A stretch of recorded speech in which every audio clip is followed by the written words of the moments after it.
Selamat pagi, selamat siang, selamat malam buat para mahasiswa dan para netizen yang budiman. Di sini kita masuk pada praktikum ya, pertemuan yang pertama mata kuliah algoritma pemrograman. Mungkin untuk mata kuliah praktikum yang pertama ini ya, kita mereview dulu ya sebagai pemanasan ya, karena kalian sudah lama libur ya. Pemanasan tentang mereview mata kuliah dasar pemrograman. Nah, jadi saya akan kenalkan lagi ya, saya akan review lagi dari pengenalan C++. Jadi kita menggunakan bahasa pemrograman C++ ya. Nah, jadi dalam bahasa C++ itu ada compilation dan linking. Ya, ada proses kompilasi. Kompilasi itu penerjemahan dan linking proses. Ya. Sebuah source code C++, jadi source code, jadi bahasa pemrograman C++ yang kita tulis itu akan diterjemahkan oleh C++ compiler. Ya, biasanya kalau compiler yang paling general itu adalah G++. Ya, jadi yang paling general itu adalah G++. G++. Ya. Ada juga yang C++, ada yang juga yang Clang dan sebagainya. Banyak sekali. Ya. Ini adalah macam-macam compiler.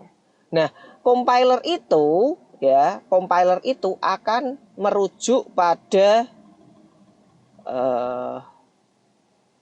compiler itu ya, hasil kompilasi ini akan membuat objek code.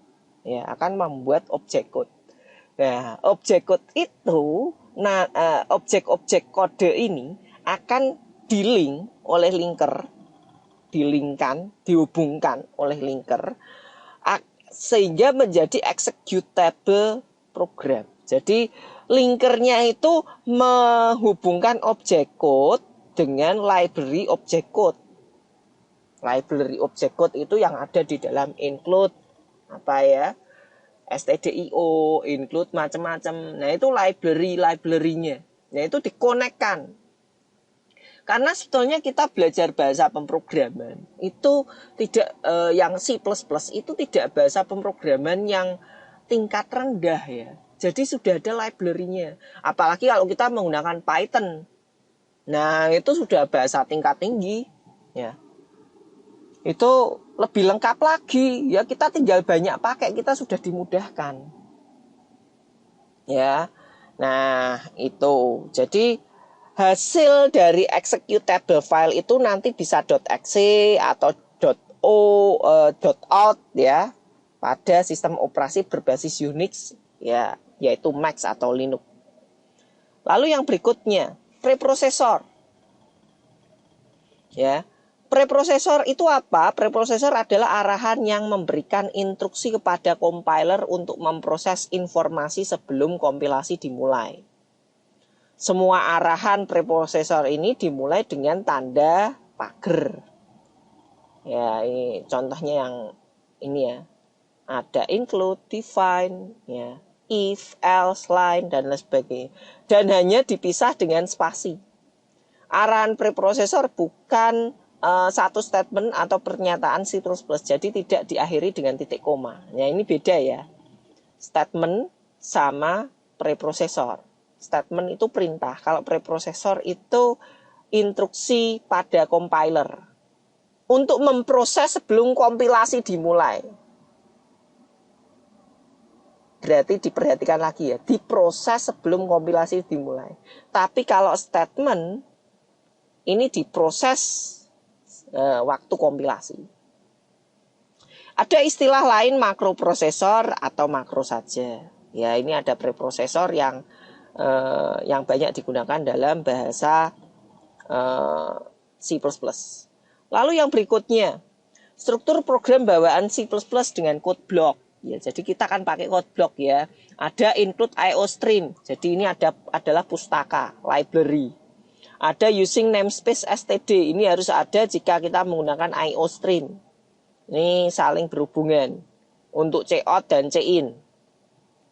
Pak, kadang saya tidak menggunakan ini tapi kok bisa ya. Memang kadang seperti itu. Ya, tapi kalau kita tidak menggunakan standar bisa jadi nanti ada masalah ke depan.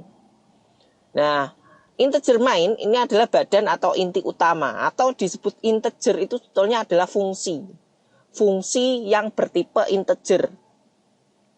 Dan ini fungsi yang mengembalikan nilai. Pasti ada returnnya. Ya, ada returnnya. Jadi integer hubungannya sama return. Kenapa kok 0? 0 itu artinya kan 0 itu kalau dibuat boolean itu kan false ya, selesai. Coding selesai. Tapi karena ini integer, ini memang harus 0. Kalau 1 dia masih belum selesai, masih lanjut lagi, kembali lagi. Ya. Terus ini fungsi, jadi ada kurungnya. Yang namanya fungsi itu pasti ada kurung. Nanti kenapa kok saya ngomong ini fungsi, karena mulai semester 2 ini kita akan belajar fungsi. Jadi saya sebut ini fungsi saja, fungsi utama. Nah, setelah ada kurungnya ini, jadi kurungnya ini nanti isinya bisa parameter. Ya, nanti akan dibahas pada materi yang lebih lanjut. Nah, parameter ini fungsinya biar fungsi itu lebih fleksibel lagi. Nah, setelah itu dilanjutkan dengan kurung kurawal buka dan kurung kurawal tutup. Ya, ini harus saling menutup. Biasanya kalau kurang kurung kurawal ya bisa bikin error banyak padahal errornya 1. Nah, kalau kalian sering coding bisa ketemu itu ya. Lalu ada cout, hello world, endl. Endl itu berarti end line, tambahkan garis baru. Ya, cout. Perintah cout ini bisa diganti dengan printf juga dan lain sebagainya. Nah, mencetak atau output pada bahasa C++. Jadi kita bisa menggunakan cout, yang standar adalah cout. Alternatif yang lain kita bisa menggunakan stdio.h. Kita bisa hapus namespace, ganti cout dengan printf. Ya, jadi menggunakan printf. Ini perintah printf. Ya, ada perintah printf. Ya, ini perintah. Ini sama aja cout. Tapi penulisannya berbeda ya. Ini pakai kurung kurawal, pakai kurung. Dikurung di dalam kurung. Kalau ini tidak dikurung, berarti kan ini ada tandanya ini kalau cout. Ya, seperti ini. Penggunaan stdio.h sebetulnya merupakan pustaka standar bahasa C. Perhatikan bahwa C++ merupakan turunan bahasa C. Ya, karena di dalam C++ itu juga ada bahasa C. Jadi kita bisa gunakan bahasa C di dalam bahasa C++. Itu ya. Lalu yang berikutnya. Ya. Yang berikutnya di sini deklarasi variabel. Jadi ada di sini notasi algoritmia, ada A.2 integer A, B.2 real float B, C.2 char C, umur integer int umur, umurku integer seperti ini, berat badan real seperti ini ya. Ini variabel ya. Variabel pastinya tidak boleh diawali dengan angka ataupun tanda. Kalau tanda yang boleh hanya ini underscore. Jadi underscore ini boleh diawali, tapi tidak boleh tanda bintang, tanda dolar. Ya, kecuali kalau bahasa pemrograman lain kayak PHP malah diawali dolar. Ya, itu tanda pagar ini tidak boleh. Strip ya minus A ini tidak boleh. Tapi kalau underscore A oke. Ya, boleh. Nah, ini contohnya. Lalu yang berikutnya ya, yang berikutnya adalah tipe primitif dalam bahasa C++ yang diturunkan dari bahasa C. Jadi di bawah ini merupakan berbagai macam tipe data untuk bilangan dengan berbagai ukuran. Jadi char itu ukurannya 1 byte, rentang nilainya minus 128 sampai dengan 127. Loh, Pak, kok angka? Ya karena karakter itu sebetulnya nanti diubah ke angka. Karakter itu walaupun A, B, C itu nanti diubah ke angka, nanti jadi bilangan biner juga. Ya, karena komputer itu sebetulnya hanya tahu 0 dan 1. Lalu ada sort. Sort itu sebetulnya sama dengan integer tapi dia 2 byte. Integer 4 byte, long integer 8 byte, float 4 byte, double 8 byte. Jadi float dan double ini sama, bedanya adalah ukurannya. Tergantung, kalau ukurannya lebih besar ya kalian menggunakan double, kalau lebih kecil ya pakai float. Gitu. Pemilihan tipe data ini berpengaruh ya dalam penggunaan program ya. Makanya mungkin kalau di dalam kalian membuat program biasa ini tidak ada masalah, tapi kalau dalam kompetisi bisa jadi masalah karena ini membuat efektivitas sebuah program. Ya, kira-kira programnya ini wong cuma butuhnya kecil loh dikasih double, butuhnya kecil loh dikasih long integer misalnya, butuhnya kecil loh pakainya integer, pakai sort aja cukup. Nah seperti itu ya. Jadi ini perlu diperhatikan. Tapi mungkin kalau dalam kuliah tidak terlalu penting di sini ya, karena kita yang penting program berjalan, prosesnya berhasil, tidak sampai ke kompetitif programming. Nah, lalu yang berikutnya di sini ya, deklarasi versus inisialisasi. Jadi apa bedanya? Deklarasi itu mendeklarasikan variabel tanpa memberikan nilai, tanpa assign value. Nah, ketika Anda melakukan deklarasi, ya, deklarasikan pada sebuah RAM, ya, sebuah memori. RAM itu kan ada nilainya, ya, ada byte-byte. Perlu diperhatikan bahwa sebuah waktu Anda mendeklarasikan X itu kan 4 byte ya, berarti dia akan mengambil 4 kotak X. Ya. Ketika Anda tidak lakukan inisialisasi nilai berarti kalau kita isi X sama dengan 0, ini isinya 0, 0, 0, 0, 0 semua. Tapi sebetulnya ini 0-nya 8 kali ya. Masing-masing ini kotak 0-nya 8 kali. Karena 1 byte. Ini harusnya 8 kali karena space-nya terlalu kecil ya. Nah ini harusnya 8 kali. Kalau kita inisialisasi, ini semua 0. Tapi kalau tidak ada inisialisasi, apa yang terjadi ketika X ini di print atau X di cout? Apa yang terjadi kalau cout X? Ya. Jadi kalau X-nya di cout gimana? Apa yang terjadi? Kalau ini belum di-nolkan, ya, ini belum di-nolkan, ini tidak tahu isinya apa, dia akan di-print nilainya sembarang. Makanya ini perlu diperhatikan. Kadang kalian bisa jadi errornya bukan error sintak ya, tapi error logika. Loh, logikanya harusnya sudah benar. Ya, misalnya kalau kalian pernah ketemu perintah seperti ini. Ya. Kalian buat int ini warnanya kok ini ya. Nah ini ya, int x, sudah seperti ini ya. Terus kalian buat x sama dengan x plus 1. Nilainya berapa? Kalau tidak ada inisialisasi, bingung kan? Loh, x belum ada nilainya ditambah 1. Nilainya bisa acak.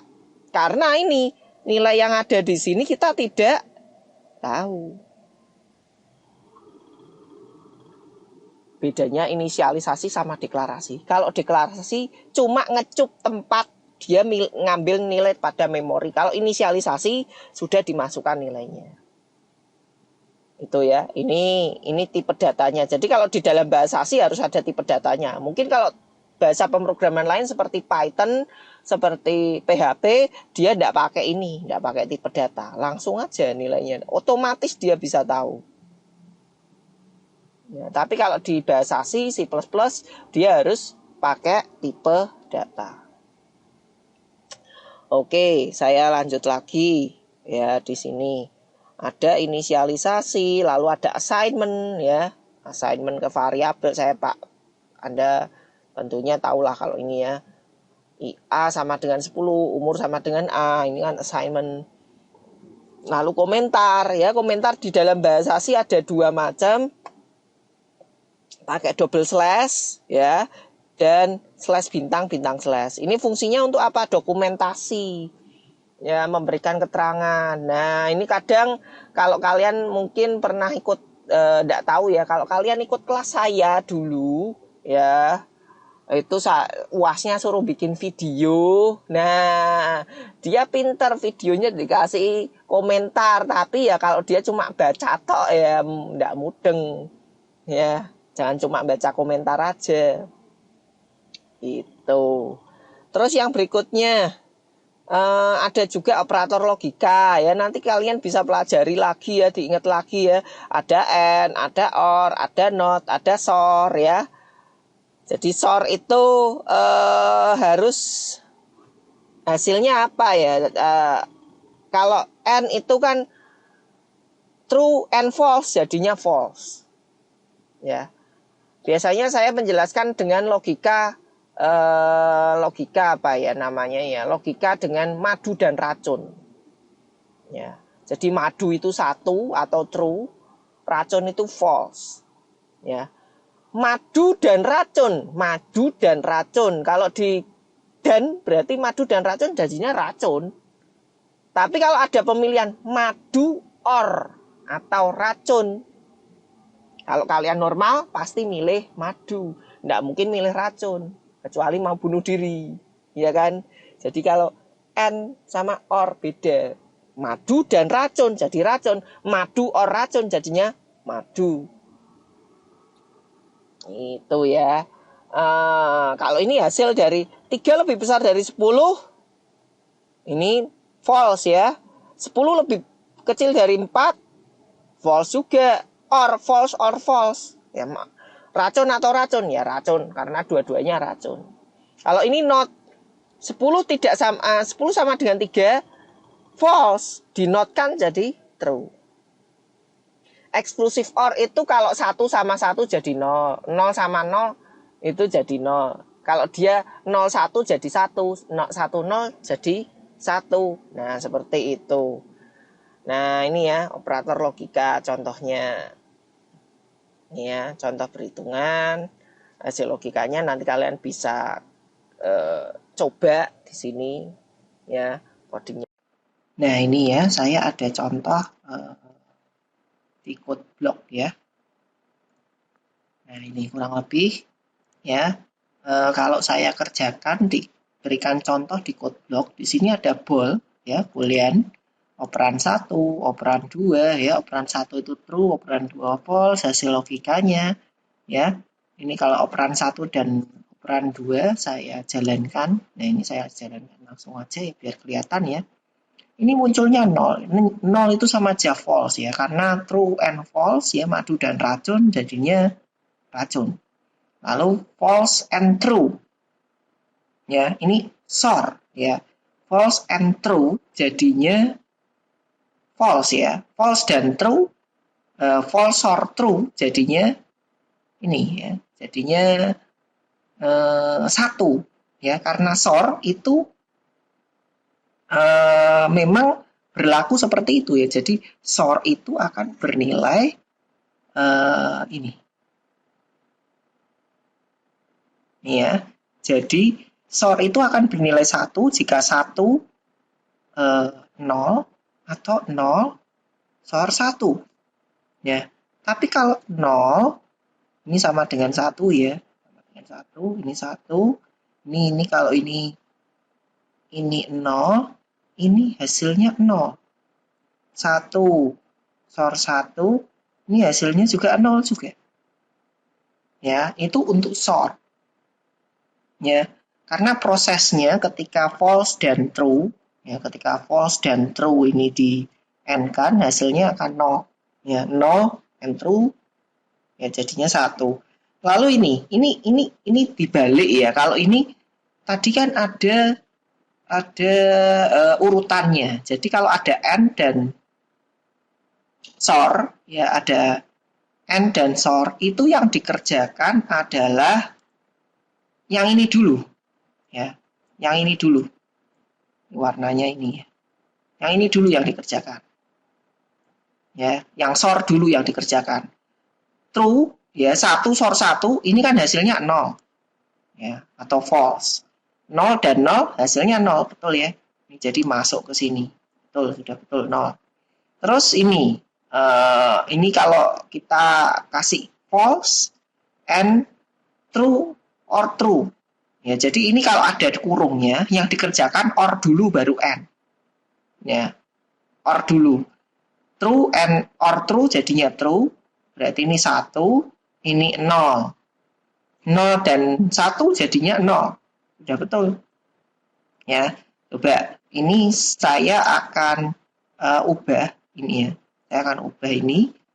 Ini kurungnya saya hapus. Hasilnya kita lihat bedanya.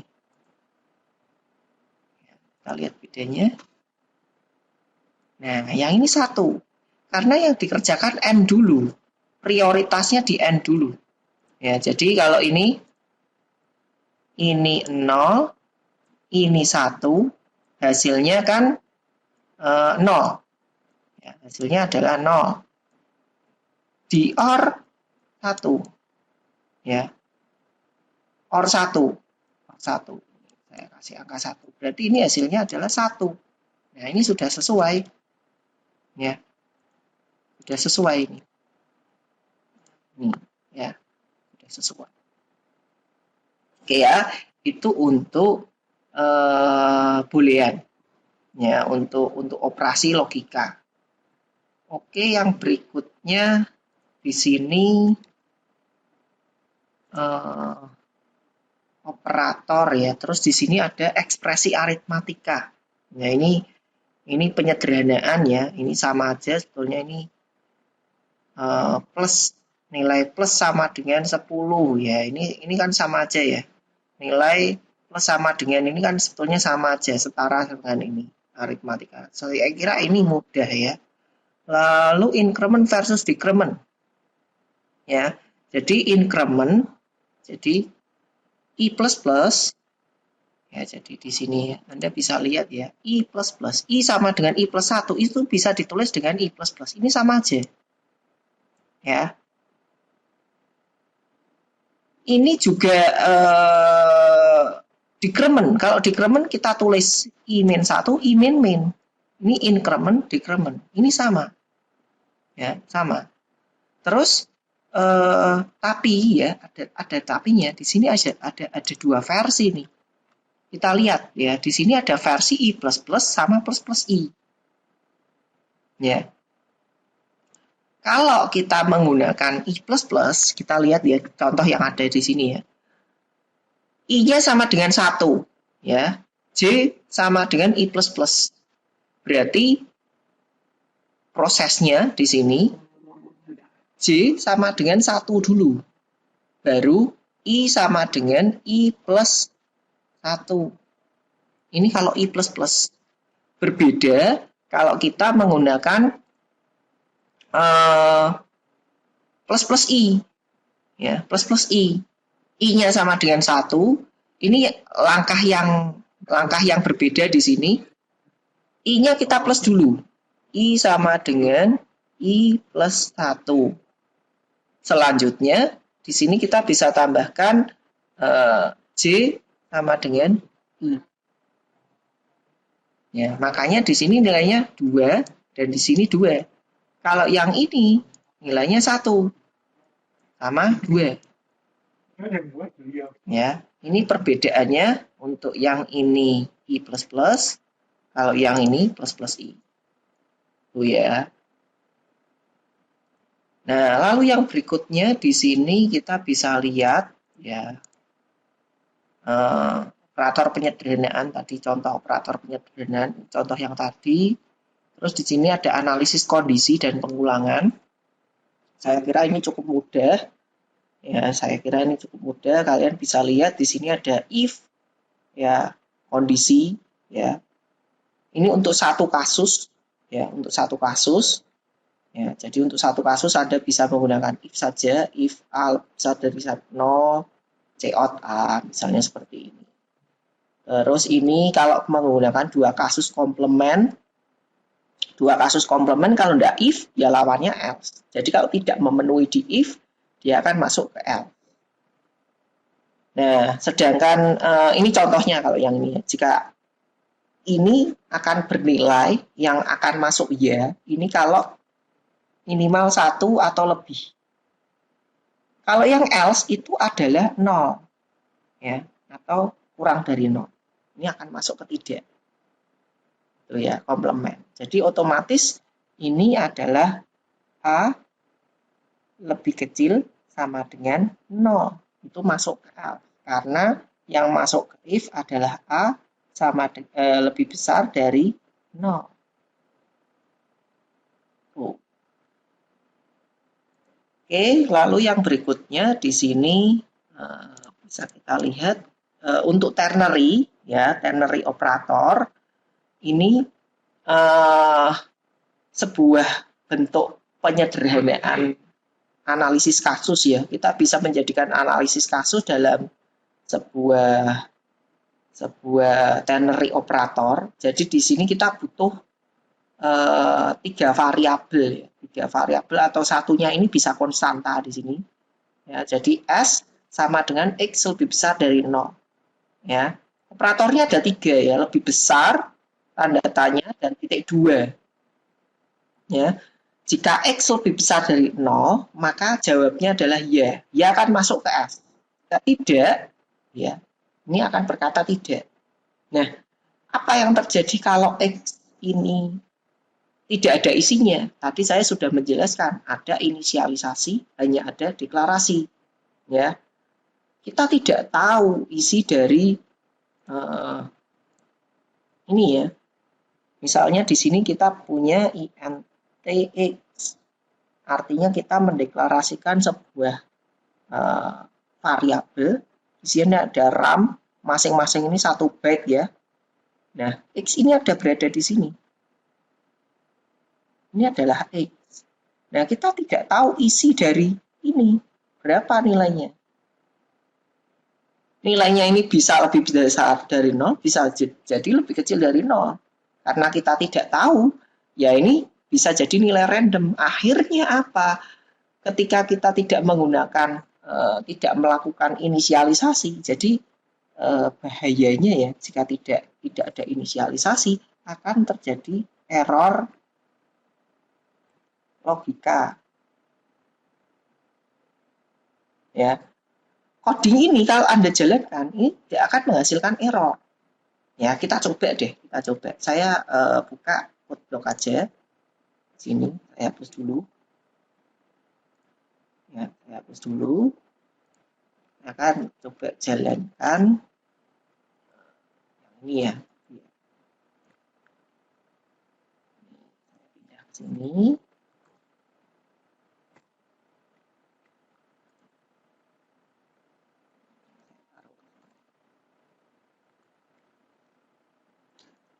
Nih. Jadi ini ya, ini X. Kalau kita jalankan hasilnya apa nih? Nah, jawabannya tidak kebetulan. Karena kita tidak tahu isinya X itu berapa. Kalau kita ingin tahu X isinya apa, kita cout aja. Ya. Cout X. Nah.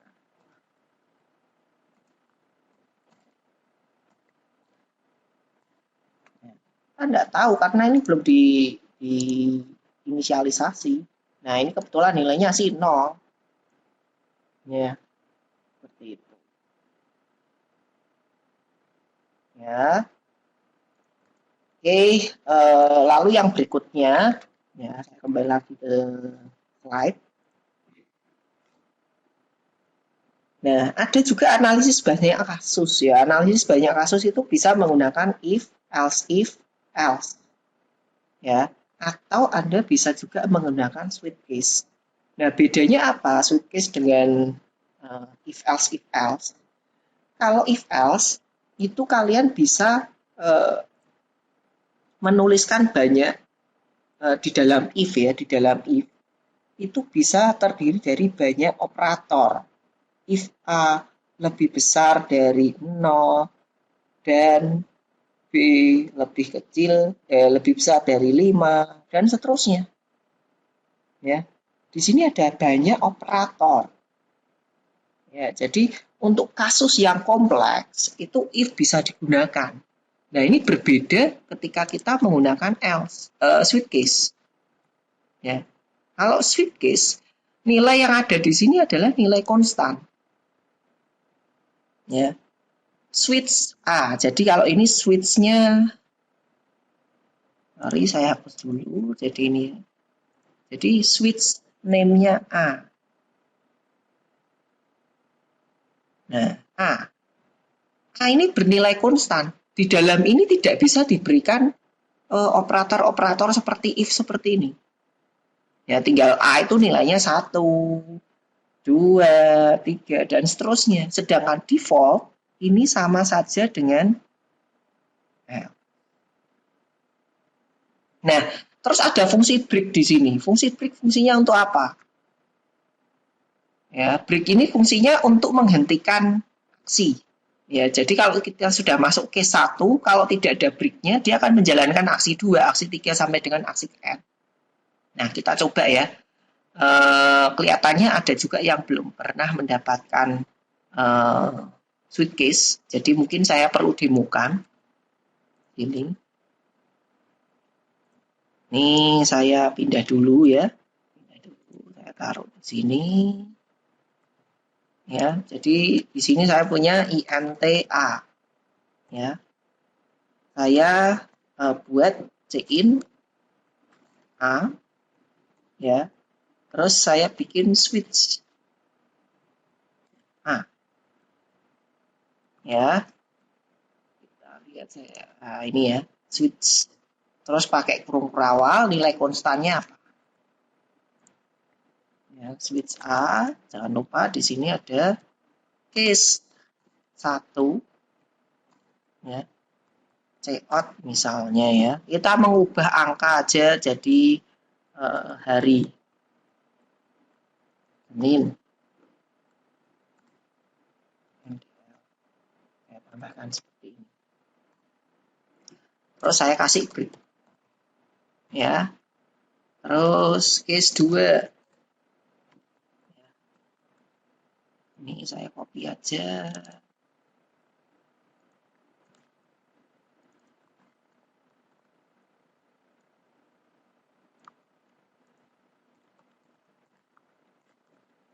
Nah, ini ya. 3, 4, 1 lagi, 7.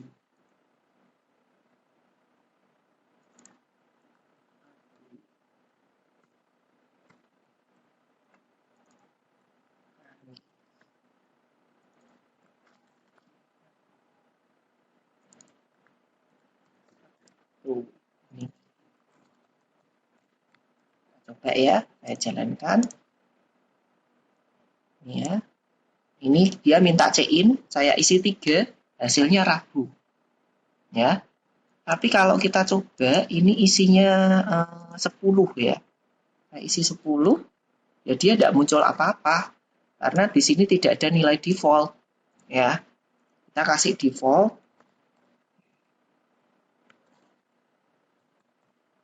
Cout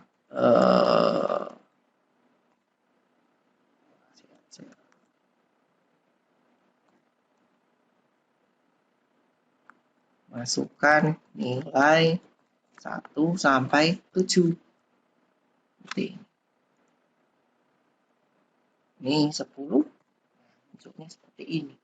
Nah, perhatikan lagi kalau ini tidak saya kasih ini break. Ya, saya tutup, tidak kasih break. Ini saya jalankan. Ini saya isi 1, munculnya saya isi 1. Oh, munculnya Senin, karena Senin ada breaknya. Saya isi 2. Nah, ini ya, tadi ya. Kalau 1 ada breaknya, saya isi 2 Selasa. Selasa, Rabu, Kamis, Minggu, sampai dengan Minggu. Karena di sini tidak ada breaknya. Nah, inilah fungsi break pada tiap case. Itu ya. Itu switch case. Lalu yang berikutnya, ya. Terus di sini ada while sama do while. Ya. Ada while, ada do while. Jadi while itu fungsinya untuk pengecekan. Jadi di sini kondisinya dicek dulu, ya. Kalau do while itu dikerjakan dulu baru dicek. Ya ini dicek, kerjakan, kerjakan baru dicek. Nah ini ada contoh. Kalau ini for ya, for itu init condition increment. Init kondisi increment. Jadi yang dikerjakan init kondisi increment. Nah, kita lihat dulu. Ini contoh dari kode while ya. Saya coba untuk yang kode while. Ini saya pindah ya. Nah, pindah, saya masukkan ke sini. Saya akan coba tulis di sini INTA sama dengan 10. Seperti ini ya. Terus di sini ada while A lebih kecil dari 20. Ya. Lalu kita kerjakan di sini. Ya, ini cout value of A titik 2 ini A ini MDR. Ya, saya tulis sama persis ya. Jangan lupa di sini harus ada increment-nya. Kalau tidak ada increment akan jadi looping forever. Ya, berikan increment. Nah, seperti ini. Ini kalau dijalankan output-nya apa? 10 sampai dengan 20 atau 10 sampai dengan 19. Ya, seharusnya 10 sampai dengan 19. Ya, 10 sampai dengan 19 karena berhenti di sini. Nah, kalau ini saya tutup, ini akan bikin looping forever. Ya, dia akan looping forever. Makanya dikatakan algoritma itu program harus bisa berhenti. Ya. Oke. Nah, ini saya tutup aja ya. Nah, kita lihat untuk yang ini yang untuk yang while. Kalau yang do while, kita lihat ya. Ini sebetulnya kodenya sama nih. Ya. Kita isi lagi, buat lagi A sama dengan 10. Jadi ini sama ya, cout, tapi ini di plus 1. Plus 1 itu kan sama ya. Ini do. Ini saya ganti dengan A sama dengan A plus 1. Ini sama aja A plus plus, increment. Saya kasih while. Ini, A lebih kecil dari 20. A lebih kecil dari 20. Ada bedanya kah ini? Kita jalankan. Oh, ini kurang titik koma. Nah, ini ya, sama ya. 10 sampai dengan 19. Ya. Sampai dengan 19, 10 sampai dengan 19. Tidak ada bedanya dalam kasus ini. Tapi ini akan berbeda. Ya. Ini akan berbeda kalau ini A-nya saya tutup. Ya. A-nya saya tutup, saya jalankan. Seperti ini. Ini yang terjadi apa? A sama dengan 20. Ini hasil dari mana yang dikerjakan adalah ini. Ya, ini value 20. Tapi kalau ini saya balik, saya taruh di atas. Apa hasilnya?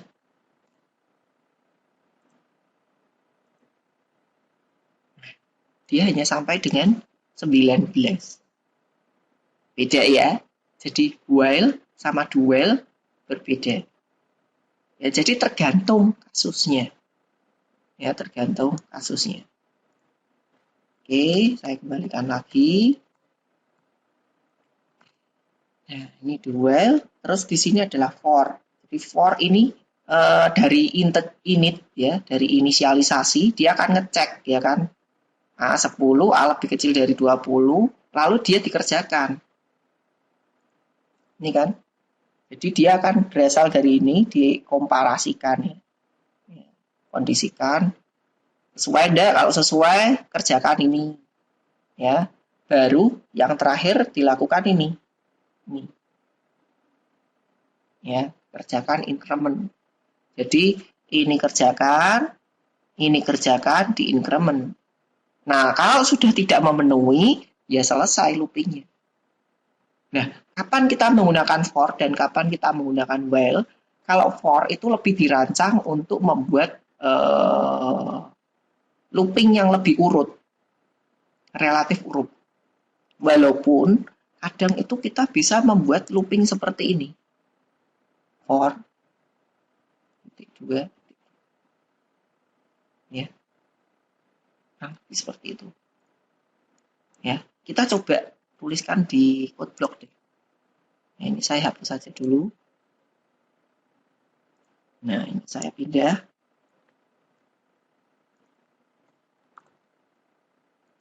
Bikin for ya, seperti ini. Terus kita isi MTA-nya ini.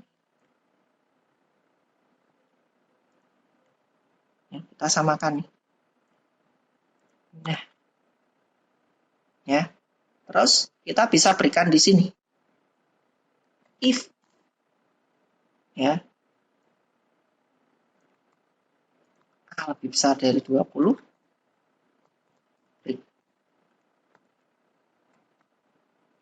Kita coba, kita lihat. Sorry, bukan titik 2 ya, tapi titik koma, titik koma. Nah, ini.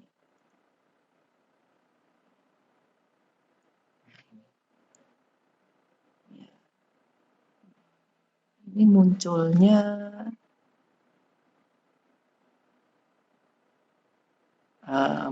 A sama dengan 10 ya.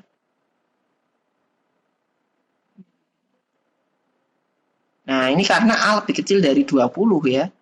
Ini A lebih besar dari 20. Nah, lebih besar dari 19. Ini dibalik. Nah, sama kan? Nah, ini bentuk for. Ya, mungkin kalau Anda baru tahu, ya ini. Jadi kita bisa bikin for seperti while. Tapi for itu sebetulnya perancangannya lebih cocok untuk yang urut ya. Taruh di sini. Walaupun kalau kita bikin seperti ini ya sebetulnya bikin semacam while. Gitu. Oke ya, saya kembali lagi ke slide. Ya, ini membuat program segitiga bintang. Saya kira ini nanti kalian bisa coba sendiri. Ya, ini bintang terbalik. Terus ada juga struktur data array, ya. Nah, array di bahasa C++ itu array itu sebetulnya apa sih? Array itu sebetulnya sama dengan variabel. Bedanya kalau array itu dia bisa menyimpan banyak nilai. Jadi array, kalau variabel itu kalau digambar seperti ini. Ini A. Ya. Misalnya ini int A. INTA. Jadi A itu bertipe integer, dia bisa disimpan nilai. Kalau array, nah, ya, array int ARR, ya, 1, 2, 3, 5, ya, ini 5. Dia terdiri dari sebetulnya dia punya 5 ruang, tapi dia sebetulnya punya indeks, indeks 0, indeks 1, 2, 3, 4. Ya, kurang lebih seperti itu. Dan ini bisa diisi nilai yang sama, tapi semuanya tipenya adalah integer. Nah, kalau kalian nanti sudah belajar bahasa Python, array di Python itu sebetulnya bukan array, tapi dia sebetulnya adalah list. Ya, list. Ini tidak sama dengan array. Ya, karena array itu hanya bisa menyimpan satu macam elemen. Kalau ini sudah tipenya integer, ya semuanya ini adalah integer. Itu ya. Oke, lalu ini deklarasi tipe array. Ya, ini array lanjutannya. Ya, ini apa yang terjadi kalau ini B sama dengan 10. Karena ini B-nya 4 ya, ini 10 seharusnya tidak bisa. Nah, ada juga fungsi memset nih. Ini ada fungsi memset, ini untuk memberikan nilai default 0. Ya. Nah, apa yang terjadi ini? Ini kalau INTA 4, 1, 2, 3, 4-nya. Kita coba ya. Kita coba nih. Kita coba. Coba ini saya masukkan ke sini aja. Sini. Oke.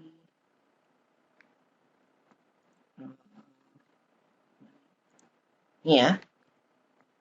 INTA 4. Kita isi 1, 2, 3, 4.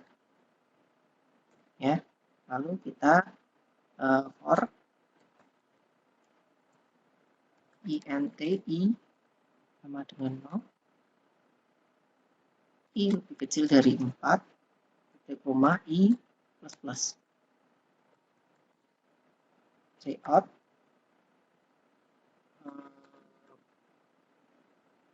A array ke I. MDL. Ini saya jalankan. Ya, 1, 2, 3, 4 ya hasilnya. Tapi apa yang terjadi kalau di sini cuma 1?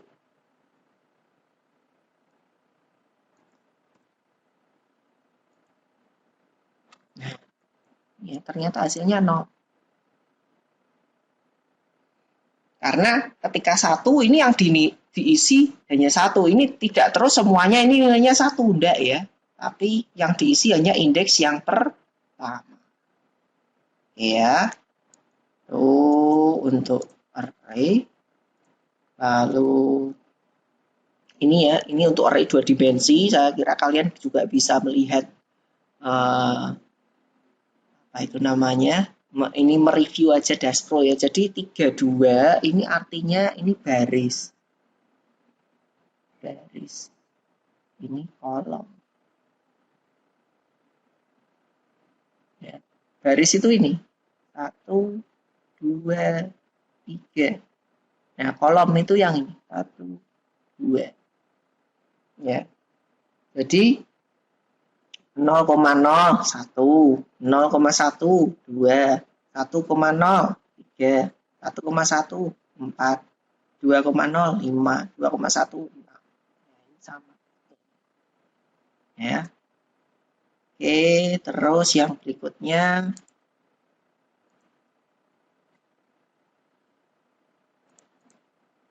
Nah, ini penyimpanan ya, penyimpanan di dalam array. Jadi array itu menyimpan, kalau array integer, satu integer itu ukurannya kan 4 byte ya. Sebetulnya ini adalah alamat memori ya, alamat memori. Jadi ini selisihnya 44 ya. Ini yang kita lihat yang bagian ini. Ini sebetulnya bilangan heksa ya. Ini selisih ke sini itu 4. Ini selisih ke sini ini 4. Selisih ke sini 4. Selisih ke sini 4.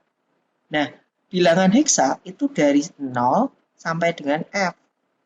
Dia kan 0, 1, 2, 3 sampai dengan 9 ya.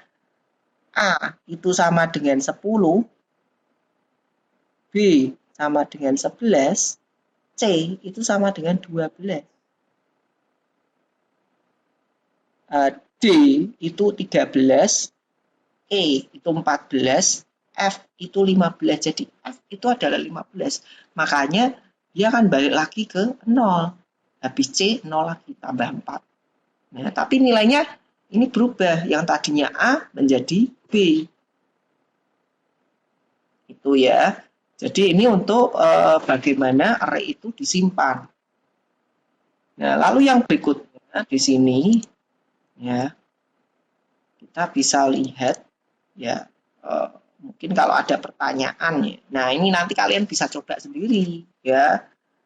Ya, ada pertanyaan seperti ini, nanti kalian coba sendiri di rumah ya, ini sambil evaluasi ya, mengevaluasi sendiri. Silakan ini dicoba, dan ini sebetulnya sudah ada jawaban. Tapi kalau kalian masih bingung, silakan bisa dicoba dan dipraktekkan. Nah, tadi fungsi memset itu sebetulnya membutuhkan ini ya, import CS string. Ya. CS string atau string.h. Jadi kalau Anda mau menggunakan fungsi memset, itu harus menggunakan ini. Ya. string. Nah, ini untuk fungsi memset. Nanti silakan, ini sebetulnya di Daspro sudah dijelaskan, ya sudah pernah. Lalu, nah ini ya. Nah, ini skema pemrosesan sekuensial ya. Jadi sebetulnya ini penjelasannya agak terbalik ya. Sekuensial, terus conditional, lalu baru looping. Jadi sekuensial itu sebetulnya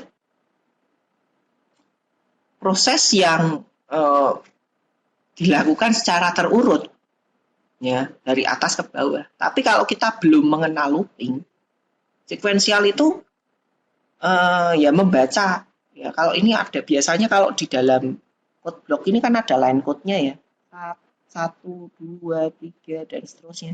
Ini dibaca urut dari atas ke bawah. Tapi kalau sudah ada looping ya pokoknya dia sekuensial, cara kerjanya dari atas ke bawah. Seperti itu. Ya. Lalu ada juga ya, ini menyiapkan panjang array berdasarkan input user ya. Ini sebetulnya adalah cara, boleh tanda kutip, itu ngakali ya. Karena kita punya integer n di sini, saya punya integer n, lalu cin n. Jadi kalau n-nya ini kita isi 10 ya, n sama dengan 10, maka ARRN ini sama saja ARR 10. Nah, deklarasi ini harus ada di bawah cin. Kalau ini di atas cin tidak bisa karena tidak ada nilainya. Gitu ya. Lalu yang berikutnya, nah itu ya mungkin sedikit review dari perkuliahan Daspro yang kemarin ya. Nanti kalau misalnya kalian masih bingung, nanti bisa ditanyakan. Dan jangan lupa nanti ada juga soal ya, soal yang ada di Kulino. Silakan kalian download ya. Silakan kalian download. Untuk soal yang ada di Kulino adalah ini. Nanti bisa dilihat Alprolab. Ya. Nah, silakan kalian bisa kerjakan ya soal yang ada di sini untuk melakukan konversi detik ke jam ya, detik menjadi jam, menit, detik. Jadi ini clue-nya, kalian bisa menggunakan inputnya detik, outputnya jam, menit, detik ya. Kalian perlu menggunakan 4 variabel, yaitu detik, jam, menit, dan sisa detik ya. Kalian perlu operator, bagi, dan modulus. Ini sebagai contekan ya, sebagai clue ya. Jadi kalau ada inputan, ini kan 100 detik ya, 100 detik itu kan tidak ada 1 jam. 100 detik, ini jadinya 1 menit 40 detik. Nah, dapatnya gimana? Ya, kalau 1 jam sama dengan 3.600. Berarti untuk mendapatkan 1 jam, setidaknya harus ada minimal 3.600 atau lebih. Ya. Kalau inputannya 3.650, 3.650 detik. Yang 3.600 itu kan jadi 1 jam ya, 1 jam. Ya. Kalian bisa dapatkan sisanya. Sisa itu berarti bisa menggunakan operator apa? Modulus. Ini. Ya, dapat operator modulus. Nah, ini nanti akan didapatkan sisanya, sisa dari di 3.600 adalah 50. 50 dibagi 60, ada enggak 1 menit? Kalau enggak ada ya berarti 0 menit. Nah, nanti dibagi lagi. Jadi pakai fungsi bagi dan fungsi modulus. Itu untuk kasus 1. Lalu untuk kasus 2, ya, Anda bisa pelajari ini. Ini sebetulnya apa sih? Ya, silakan kalian kerjakan, kalian coba coding yang ada di sini. Ini sebetulnya tidak kemungkinan sih tidak ada error ya, tidak ada error. Tapi memang coding yang ada di sini tidak menggunakan kurung kurawal. Nah, boleh nggak sih di dalam bahasa C tidak menggunakan kurung kurawal? Boleh, kalau dia hanya satu line. Kalau dia lebih dari satu line, ini tidak bisa. Ya, hanya bolehnya satu line. If, terus for, itu satu line, asalnya satu line, tidak masalah. Tapi kalau sudah lebih dari satu line, dia akan error. Ya, kalian biasa tebak, ini sebetulnya coding untuk apa sih? Nah, ini ada modulusnya ya. Nah, ini sih untuk apa? Nah, kalian bisa tebak itu. Iya.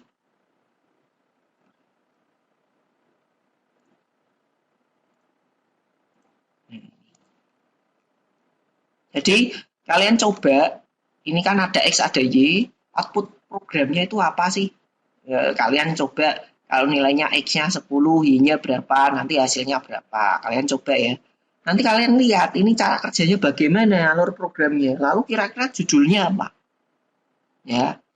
Lalu yang ketiga, ini sama ya, tebak output juga. Ya, ada kode C++, ada N sama dengan 8, di sini ada A ke N, dengan indeks N berarti jumlahnya betulnya 8 ya. Kalau dihitung ini ada 1, 2, 3, 4, 5, 6, 7, 8. Ada 8 elemen, indeksnya berarti 0 sampai dengan 7. Lalu ada integer foo, foo-nya 0. Nah, di sini ada INTI 0, I lebih kecil sama dengan N, I++. Nah, ini kalian coba nanti lihat apakah codingnya ini ada error pada. Kalau ada error, ya kalian coba dulu lah ya. Kalian coba dulu. Outputnya apa sih? Bisa keluar output enggak? Kalau bisa keluar output berarti tidak ada sintak error. Karena error itu ada dua macam, yaitu error sintak dan error logika. Nah, error sintak itu tidak sampai jalan programnya, itu sudah muncul errornya. Tapi kalau error logika programnya jalan, kalian harus lakukan debugging, harus cari ini errornya ada di mana nih. Nah, ini lebih susah. Nah, kalau kalian melihat kok ada error, ada hal yang aneh, pelajari codingnya nih. Ini lakukan apa sih sebetulnya? Kalau ada error, cari errornya. Kalau sudah dicari errornya, sudah ketemu, sudah diperbaiki, apa hasilnya? Lalu berikan judul yang cocok untuk program di atas. Alur programnya sebetulnya bagaimana? Nanti bisa dijelaskan. Dan soal yang terakhir di sini, mungkin kalian belum pernah mendapatkan fungsi. Di sini ada void, di sini ada integer. Ini sebetulnya nama fungsi ya, fungsi dan prosedur. Ini memang belum diajarkan, tapi kalian bisa coba-coba dulu, ya. Perbaiki coding yang ada di sini. Jadi coding yang ada di sini adalah coding yang error, ya. Coding yang error, coba cari errornya di mana, ya. Nanti kalian bisa jelaskan. Ini mungkin error pertama apa, kedua apa, ketiga apa, keempat apa. Ya, nanti outputnya harusnya adalah hello world, allo, dan 12. Karena ini ujung. Ya, mungkin kurang lebih seperti itu. Silahkan ini dikerjakan. Kita akan bahas untuk minggu depan untuk soal. Terima kasih dan selamat belajar.